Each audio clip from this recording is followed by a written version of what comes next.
दांत वाली बहू। रंजना कभी ब्रश नहीं करती थी। उसे कितनी बार उसके माँ बाप ने डांटा, लेकिन उसका कोई असर उस पर होता ही नहीं था, जिस कारण से उसके दांत पीले पीले हो जाते हैं। शादी के बाद।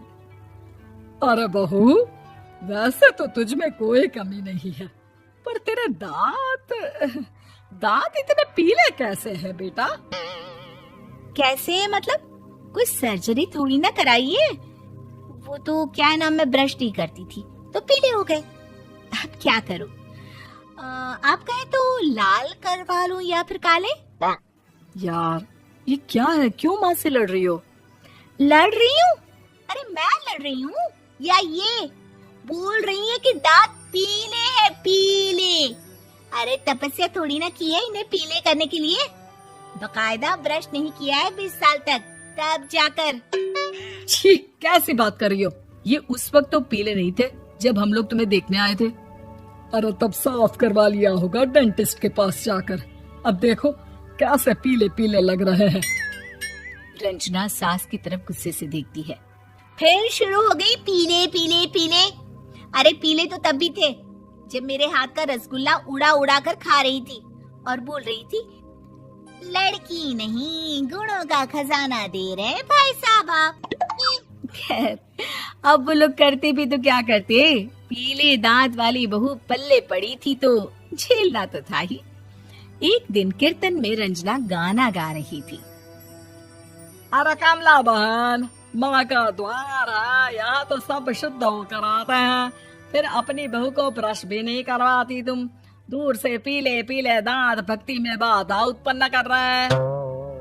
और कोई 2 साल के बच्चे थोड़ी ना लेकर आई हूँ मैं बहू बनाकर। अच्छी खासी लड़की है, अरे कैसे करवाऊं ब्रश? ये तो उसे खुद करना चाहिए ना। अब माँ बाप तो इसके जैसे तैसे निपटा दिए, ये नहीं सोचा कि सास कैसे संभालेगी।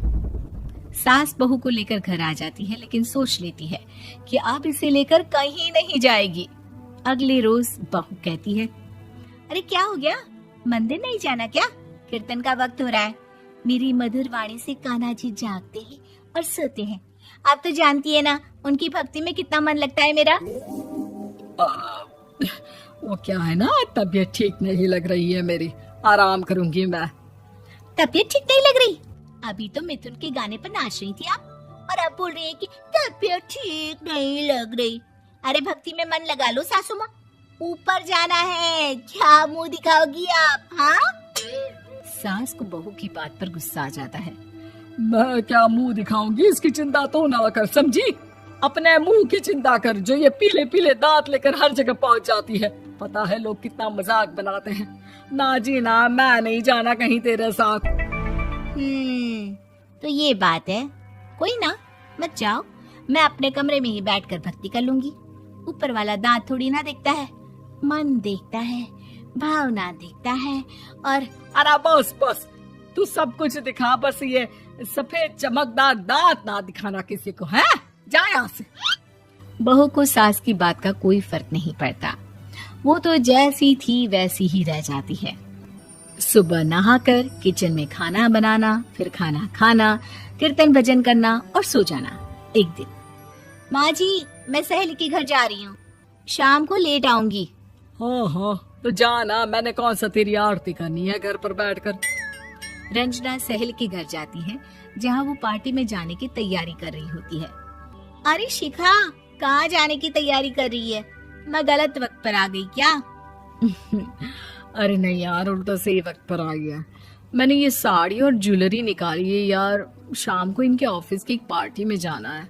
बताना कैसा लग रहा है ये सब? नहीं यार, इस ड्रेस के साथ तो वो वाली ज्वेलरी अच्छी लगेगी। हाँ हाँ सही बोल रही है, मैंने ध्यान ही नहीं दिया। वैसे तो हमेशा से मस्त फैशन सेंस रखती है। तो बड़ा जाती होगी ना पति के साथ पार्टी में। रंजना कुछ नहीं बोलती, बस सोचती है कि यार काश ये बात सही हो जाती, पर मैं क्यों नहीं जाती पार्टी में? क्या इन लोगों की कोई पार्टी होती नहीं होगी?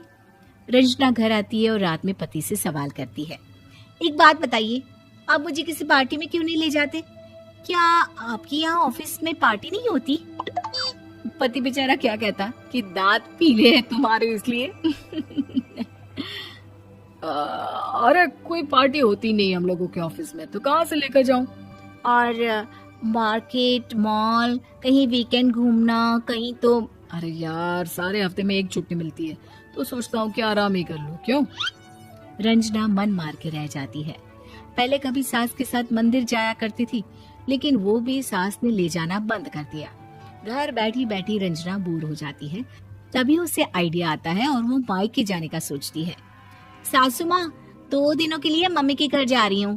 अच्छा अच्छा, ठीक है, आराम से जा। और हाँ, माँ से कुछ अच्छी आदत सीख कर आना कि कैसे शरीर के हर भाग की तरह दांतों की सफाई भी जरूरी होती है, समझी? शुरू हो गई ना आप। वो लोग आपकी तरह नहीं है कि छोटी छोटी बात का बतंगड़ बना दे।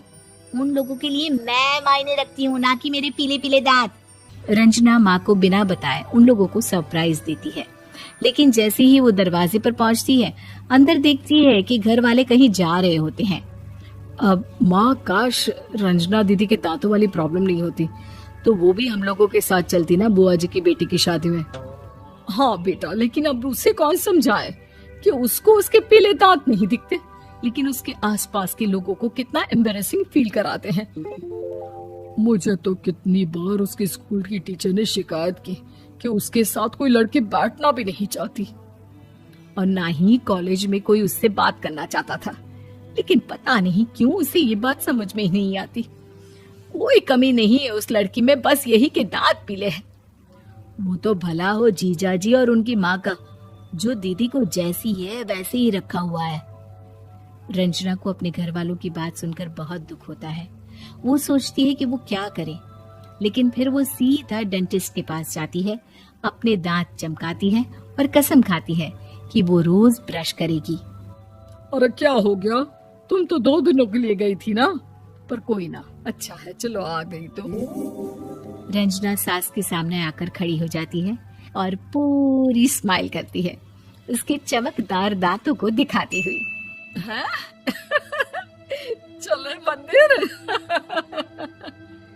माँ, मुझे माफ कर दीजिए, मैंने आप लोगों को बहुत एम्बैरेसिंग फील करवाया। मैं आज से रोज ब्रश करूंगी।